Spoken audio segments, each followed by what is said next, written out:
को कवर करते हैं हम राजस्थान की हर खबर। देखते रहिए डीपीके न्यूज पर।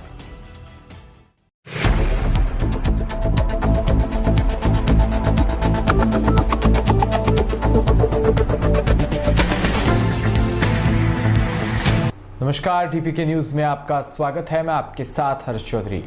बुलेटिन की शुरुआत करने से पहले एक नजर बुलेटिन की अहम सुर्खियों पर। गाय को लेकर विधानसभा पहुंचे एमएलए, रस्सी छुड़ाकर भागी उछलती कूदती गाय से मची अफरा तफरी। जयपुर में फॉरएवर मिस मिसेज टीन 2022 के तीसरे दिन हुआ पोर्टफोलियो शूट। चंदेरी में बिजली कंपनी हो रही है लापरवाही, बाजार में खुली पड़ी है डीपी से कभी भी हो सकता है हादसा। और खबरें विस्तार से। पुष्कर से बीजेपी विधायक सुरेश सिंह रावत लंपी बीमारी और गायों की मौत को लेकर विरोध जताने एक गाय को लेकर राजस्थान विधानसभा पहुंचे, लेकिन विधानसभा के बाहर से ही गाय रस्सी छुड़ाकर भाग गई। गाय सड़क पर इस कदर उछल कूद मचाती आड़ी तिरछी भागी कि वाहन चालकों में भी घबराहट फैल गई। इस दौरान एक बार की विधानसभा के बाहर सुरक्षा कर्मियों में भी अफरा तफरी का माहौल हो गया। इसके बाद विधायक रावत ने मीडिया से रूबरू होकर कहा कि सरकार और पुलिस से नाराज होकर ये भाग गई है। गाय की नाराजगी मुझसे नहीं है, क्योंकि मैंने तो 10 लाख रुपए दिए हैं। बीजेपी विधायक ने भी विधायक कोष से पैसा दिया। रावत ने कहा, मैं आरोप लगाता हूं कांग्रेस सरकार लाखों गायों की हत्यारी है। उन्होंने कहा, विधानसभा में लंपी और गायों की मौत का मुद्दा उठाया जाएगा। विधायक सुरेश सिंह रावत ने विधानसभा के बाहर मीडिया से बातचीत में कहा कि आज मैं राजस्थान विधानसभा में गौ माता को लेकर आया हूं, क्योंकि राजस्थान सरकार गौ माता में लंपी बीमारी की रोकथाम और इलाज के लिए किसी तरह की व्यवस्था नहीं कर रही। हमने कई बार उपखंड अधिकारी और जिला कलेक्टर को ज्ञापन दिया, ये मांग रखी कि गौमाता को बचाने के लिए सरकार कोई कार्रवाई करे, छिड़काव करे, दवाइयों की व्यवस्था करे, लेकिन आज तक कांग्रेस सरकार ने गौमाता की सुध नहीं ली है। मैं कांग्रेस सरकार पर आरोप लगाता हूं कि लाखों गायों की हत्यारी कांग्रेस सरकार है। इसका पाप सरकार को जरूर लगेगा। राजधानी जयपुर से खबर, जहां टोंक रोड स्थित होटल मैरियट में फॉरएवर स्टार इंडिया की ओर से 16 से 19 सितंबर तक आयोजित किए जा रहे national level beauty pageant forever miss Mrs वेटीन 2022 के दूसरे चरण का आयोजन शुरू हो चुका है, जिसमें स्टेज विनर्स की क्राउनिंग काफी बड़े स्तर पर की जा रही है। आयोजक राजेश अग्रवाल ने बताया कि इस पेजेंट के तीसरे दिन मिस वेटीन कैटेगरी की मॉडल्स भारत के अलग अलग राज्यों से जयपुर पहुंच चुकी है। सभी मॉडल्स ने रैंप वॉक प्रैक्टिस में भाग लिया और ग्रूमर ने सभी को डेवलपमेंट टिप्स दिए। इसके साथ ही सभी मॉडल्स के वेस्टर्न थीम पर फोटोशूट सेशन का भी आयोजन किया गया। उन्होंने आगे बताया कि इस नेशनल लेवल ब्यूटी पेजेंट को 3 दिन स्टेप्स में किया जा रहा है। अगस्त में सिटी विनर्स की क्राउनिंग के बाद अब इस महीने में स्टेट विनर्स की जयपुर में ताज पोशी की जा रही है। साथ ही उन्होंने बताया कि जिस डिजाइनर ड्रेस में विनर्स की रैंप वॉक पर क्राउनिंग होगी, वो गाउन्स उनको गिफ्ट के तौर पर दिए जाएंगे। इसके बाद दिसंबर में गुलाबी नगरी जयपुर में ही नेशनल लेवल क्राउनिंग सेरेमनी का आयोजन किया जाएगा।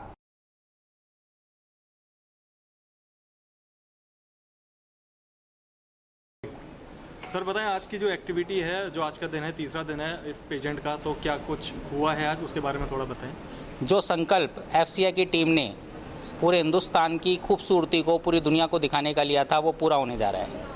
कल मिस टीन की क्राउनिंग होने जा रही है, जो एक इतिहास बनाने जा रही है। ये सब लाइव एप्लीकेशन पे और यूट्यूब पे मिलेगा, जो पूरी दुनिया देख सकती है कि हिंदुस्तान की खूबसूरती, हिंदुस्तान के स्किल्स क्या हैं, अलग अलग स्टेट के चेहरे कैसे हैं, अलग अलग स्टेट के स्किल कैसे हैं।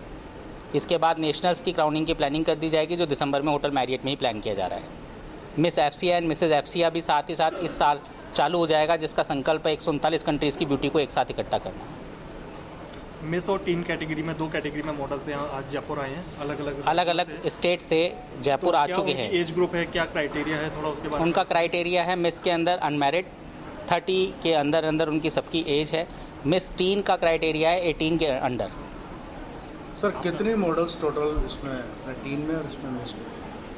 32 के करीब मिस की क्राउनिंग है और 8 टीन की क्राउनिंग है, यानी टोटल 40 की क्राउनिंग कल की जाएगी।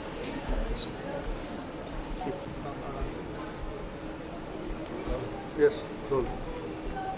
कहाँ से, किस स्टेट से आप आई हैं इस पेजेंट के लिए? मैं महाराष्ट्र से आई हूँ, मैं मिस नागपुर हूँ एंड मैं कल वेट कर रही हूँ। Let's see how crowning goes. I am really excited for the event. Family support कितना रहा है आपको इस पेजेंट के लिए, मॉडलिंग इंडस्ट्री में अगर आने की बात की जाए तो? अगर उनका सपोर्ट नहीं होता हम लोग यहाँ पे नहीं होते, वो एक रियलिटी है। So yes, family, friends, relatives, इनका बहुत ज़्यादा सपोर्ट है and I am really thankful for them. कल की क्राउनिंग के लिए आपकी कुछ खास प्रिपरेशन आपने जो तैयार किया हो या आपने कुछ ऐसा प्लान रेडी किया हो? लास्ट 6 months एक्चुअली हम लोग वही कर रहे थे। So yes, they are providing is the best mentorship that they can and obviously हम उस पर खरे उतरे, वो हम कल कोशिश करेंगे। So yes, they are providing is the well. मेरा नाम डॉक्टर अश्वनी सहारे है।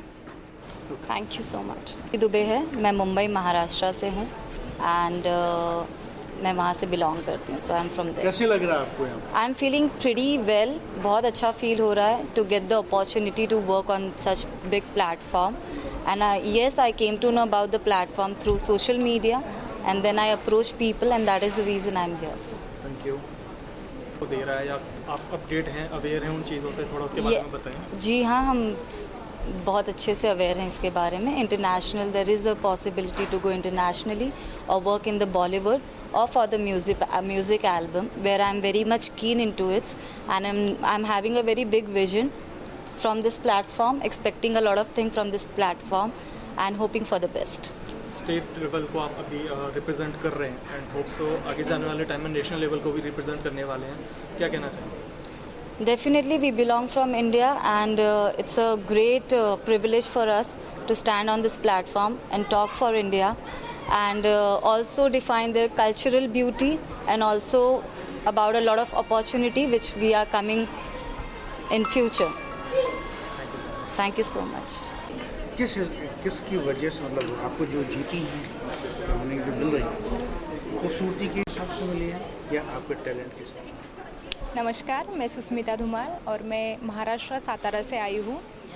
मुझे लगता है टैलेंट और ब्यूटी दोनों भी चीज़ें इम्पोर्टेंट है, क्योंकि ब्यूटी जो है वो अकेली काफ़ी नहीं है कोई ब्यूटी पैजेंट के लिए। आप ऑलराउंडर होना, आपके साथ उस हिसाब से टैलेंट होना, आपको उसकी जानकारी होना, आपको उसके बारे में नॉलेज होना बहुत ज़्यादा ज़रूरी है। और ये सब इस प्रोसेस के थ्रू एफसीआई ने हमें जो ट्रेनिंग दी गई है वो इसकी वजह से मैं आज यहाँ हूँ। ऑब्वियसली पेरेंट्स की इंस्पिरेशन, उनका सपोर्ट तो रहा ही है, फ्रेंड्स, मेरी फैमिली, उन्होंने बहुत ज़्यादा सपोर्ट करा है और thank you so much FCI and Rajesh sir इस बड़े प्लेटफॉर्म के लिए। Thank you so much. वहीं राजधानी जयपुर में स्वर्गीय राजेंद्र मावर की द्वितीय पुण्यतिथि पर स्वैच्छिक रक्तदान शिविर व नवनिर्वाचित छात्र प्रतिनिधियों का सम्मान समारोह ओमकार मैरिज गार्डन जयपुर में रखा गया। कार्यक्रम संयोजक सागर मावर ने बताया कि स्वैच्छिक रक्तदान शिविर में सर्व समाज के गणमान्य लोगों ने पहुंचकर स्वर्गीय राजेंद्र मावर की पुण्यतिथि पर पुष्प अर्पित किया और ब्लड डोनेट कैंप में भाग लिया। सागर मावर ने बताया कि स्वर्गीय राजेंद्र मावर सर्व समाज के सामाजिक कार्यों में काम करते थे। स्वर्गीय राजेंद्र ने जयपुर विकास प्राधिकरण के पद पर रहते हुए भी सर्व समाज में शिक्षा की एक अलग जगाई थी और सर्व समाज के परिवारों को अपने बच्चों को पढ़ाने के लिए प्रेरणा भी देते थे। स्वर्गीय राजेंद्र मावर द्वितीय पुण्यतिथि पर युवाओं ने बढ़ चढ़कर ब्लड डोनेट किया। लगभग समारोह में 200 यूनिट ब्लड डोनेट हुआ।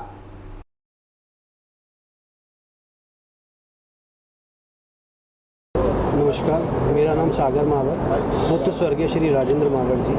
आज मेरे पिताजी की द्वितीय पुण्यतिथि के अवसर पर हमने रक्तदान शिविर का आयोजन एवं नवनिर्वाचित छात्र प्रतिनिधियों का सम्मान समारोह आयोजित किया है, जो कि न्यू सांगानेर रोड चौडाला में ओमकार मैरिज गार्डन पे किया गया है। आज मेरे पिताजी सामाजिक कार्यकर्ता, वरिष्ठ कांग्रेस नेता और पूर्व सदस्य जयपुर विकास प्राधिकरण रहे। उन्होंने समाज हित में, मानव हित में, मानव कल्याण में, शैक्षणिक, राजनीतिक, सामाजिक और आर्थिक व्यवस्थाओं को संभालते हुए समाज में बहुत कार्य किए। आज मैं भी उन्हीं के पद चिन्हों पर चल के समाज हित में, मानव कल्याण के लिए कार्य करना चाहता हूँ। आप सभी पधारे हुए अतिथियों का सम्मान एवं अभिनंदन। धन्यवाद। अब खबर राजधानी जयपुर से, जहां वक्फ बोर्ड ने मस्जिद रेजिडेंसी रायन सी स्कीम जयपुर में मस्जिद की नई कमेटी गठित की है। इसी को लेकर खास बातचीत की हमारे संवाददाता मनोज यादव ने। सर, आपको अभी वक्फ बोर्ड की तरफ से कहाँ पे नियुक्त किया गया है, किन पद पे नियुक्त किया गया, आप क्या कहना चाहिए?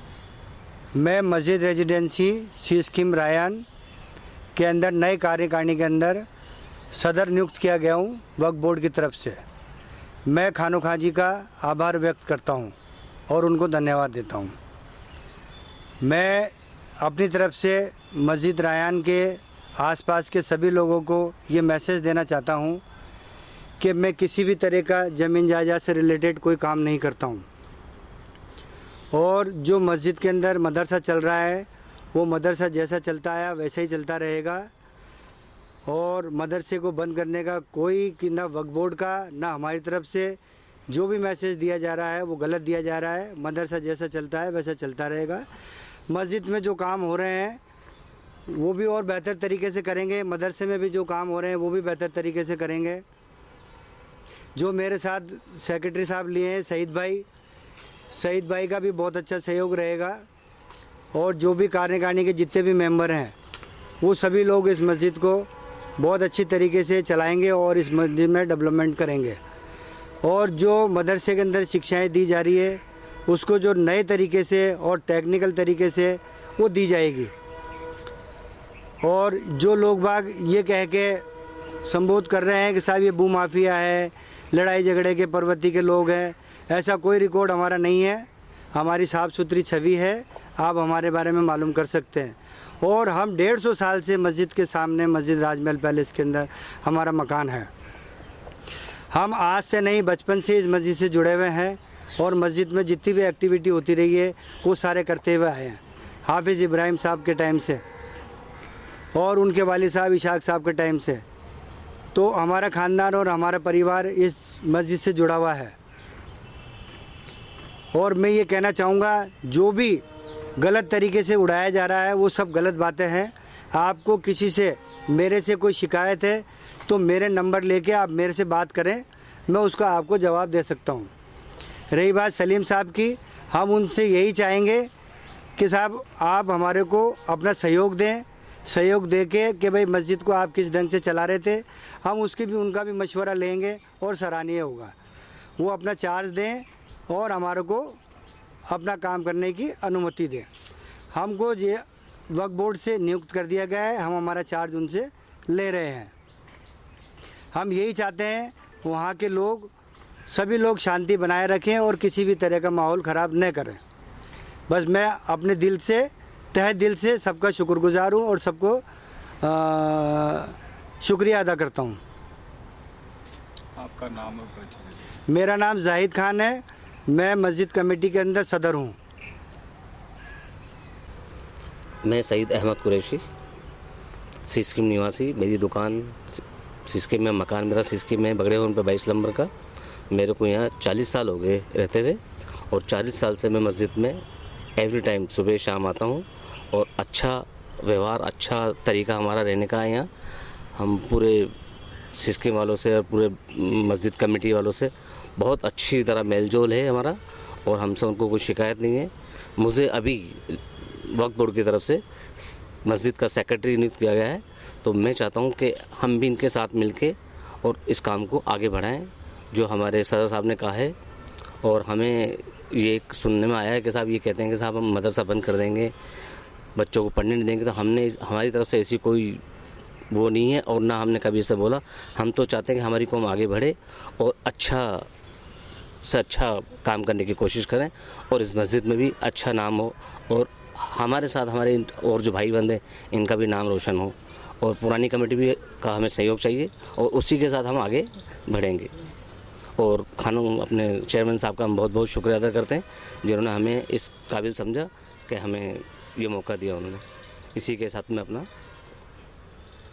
आप क्या ऐसे और काम करेंगे जो अभी तक नहीं हुई है, या आप कुछ ऐसा सोचा कि मदरसों में या मस्जिद में कुछ ऐसे काम जो आपके दिमाग में है कि आपको चार्ज मिलते हैं आप वो काम करना शुरू कर देंगे? जी, हमारी अब नई जनरेशन है हमारी, हम यही चाहते हैं कि हमारे साथ नए नौजवान बढ़ें और आगे हमारे साथ मिलके आगे से आगे तरक्की करें। हम चाहते हैं कि इस मदरसे को और बढ़ाएं, जैसे अभी लड़कियों का चल रहा है तो हम चाहते हैं लड़कों का भी बने और मस्जिद में भी तामीर अच्छी हो, इसका भी हम बंदोबस्त करें जिससे इसका खर्चा निकले। नेबुआ नौरंगिया से खबर, जहां मानवीय वृद्धि समेत अन्य मांगों को लेकर आशा कार्यकर्ताओं ने नेबुआ नौरंगिया सामुदायिक स्वास्थ्य केंद्र पर धरना दिया। मांगों से संबंधित ज्ञापन खंडा विधायक को सौंपा। धरने में ब्लॉक अध्यक्ष राजकुमारी देवी ने कहा कि स्वास्थ्य से जुड़ा अहम कार्य करने के बाद भी उनकी मांगों को पूरा करने के लिए जिम्मेदारों द्वारा रुचि नहीं दिखाई जा रही। जब तक उनका मानदेय नहीं मिलेगा और मांगे पूरी नहीं होगी तब तक आंदोलन जारी रहेगा।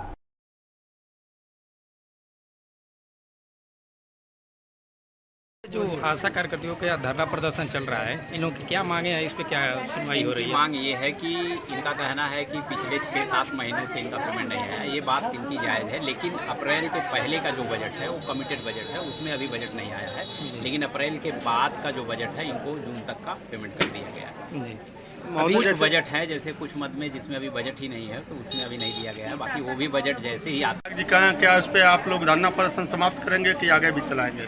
नहीं, हम लोग काम तो नहीं करेंगे। विधायक जी कह के गए कि सोमवार और मंगलवार तक पैसा चला जाएगा, तो हम लोग धरना यहाँ पे बैठेंगे भी नहीं।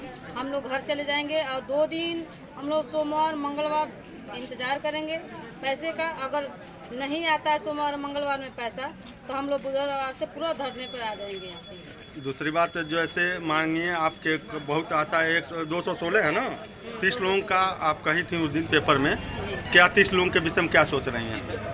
हम तो यही चाह रहे हूँ कि 30 लोगों का जो भर्ती किया गया 9 महीने से, वो बेचारी हम लोग के साथ काम भी करती हैं, काम में लापरवाही नहीं है, काम करती हैं लोग, लेकिन 9 महीने से उन लोगों को भुगतान क्यों बाकी है? शासन को जरूर सूचना मिला भी है, कई बार हम पेपर के माध्यम से दिए भी हैं, अभी तक कोई सुनवाई नहीं हुआ। वो 30 बला का अध्यक्ष हूँ मैं। जब भी अपने आशाओं का पीड़ा सुनती हूँ बहुत दुख होता है, क्योंकि हमारी आशाओं के लिए नहीं यहाँ बैठने का व्यवस्था है, नहीं शौचालय का व्यवस्था है, नहीं कोई अस्थायी रूम है। हमारी आशाएं आती हैं हमारी चीज़ें करके तो इधर उधर भटकती रहती हैं। और दूसरी बात है, हमारी आशाएं की तो बात दुखी कही है, ये जो हम लोग पेशेंट लेके आते हैं उसके लिए शौचालय का किसी हॉस्पिटल के अंदर है ही नहीं। एक वो सामुदायिक स्वास्थ्य शौचालय बना हुआ है, उसमें भी ताला लग जाता है, दिन भर ताला लगा रहता है। आशा अध्यक्ष महोदय लगाई हैं कि यहाँ हमारे आशा आते हैं, न बैठने का व्यवस्था है, न शौचालय का व्यवस्था है, मरीजों के लिए भी नहीं। उसके लिए देखिए मैं तत्पर हूँ, अभी एक शौचालय नीचे में सही करवाया हूँ, ऊपर भी मैं आरओ की भी व्यवस्था कर दी हूँ, क्योंकि लाइट की प्रॉब्लम इतनी ज़्यादा है कि आरओ भी देखिए अभी माननीय प्रमुख जी के द्वारा जो लगाया गया है उसमें लाइट न होने की वजह से उसमें पानी नहीं, और लाइट 3 बजे से नहीं है, अभी भी आई थी वो भी फिर कट गई। आरओ में क्या इन लोगों से सहयोग लिया गया था? नहीं, ऐसी कोई बात नहीं। मंत्री नरेंद्र भाई मोदी का कल जन्मदिन, उनके जन्मदिन के अवसर पर भारतीय जनता पार्टी सेवा पखवाड़ा चला रही है। 17 सितंबर से लेकर 2 अक्टूबर तक विभिन्न सेवा कार्य किए जाएंगे और उस कार्य के माननीय प्रधानमंत्री के सबसे प्रधानमंत्री का जन्मदिन हम लोग मनाएंगे।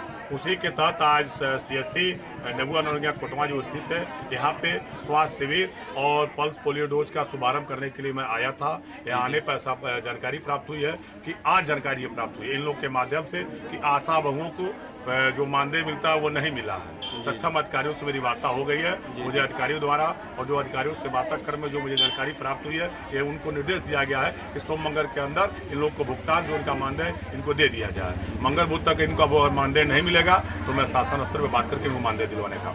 सर, नगर पंचायत जो नौरंगिया हुआ है इस पर क्या कहना चाहेंगे? चंदेरी शहर के सबसे व्यस्तम बाजार में खुली पड़ी डीपी से कभी भी हादसा हो सकता है, लेकिन जिम्मेदार बिजली कंपनी इस ओर कोई ध्यान नहीं दे रही है।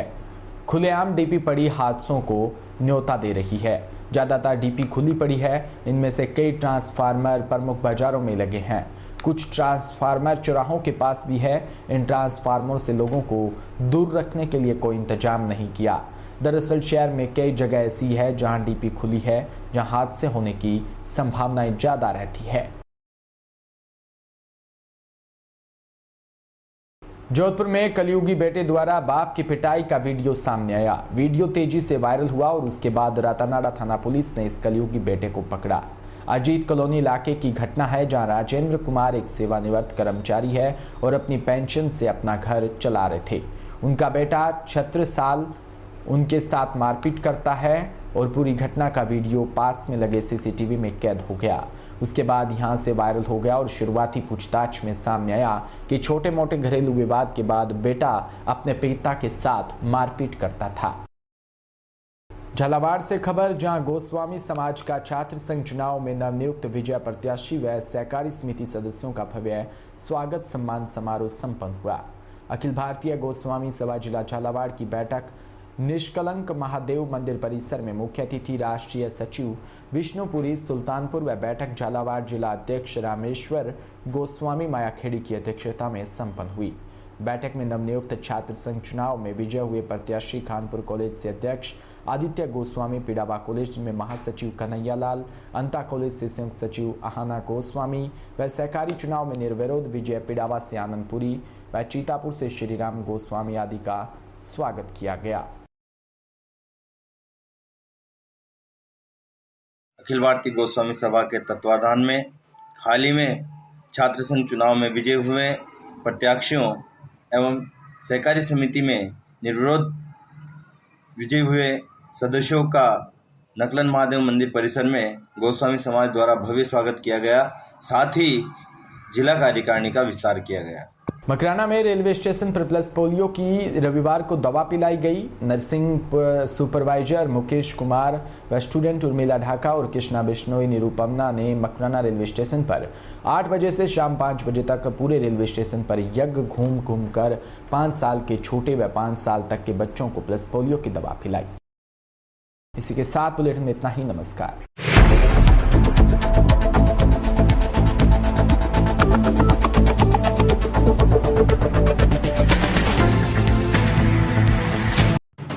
राजस्थान समृद्ध विरासत है, इसकी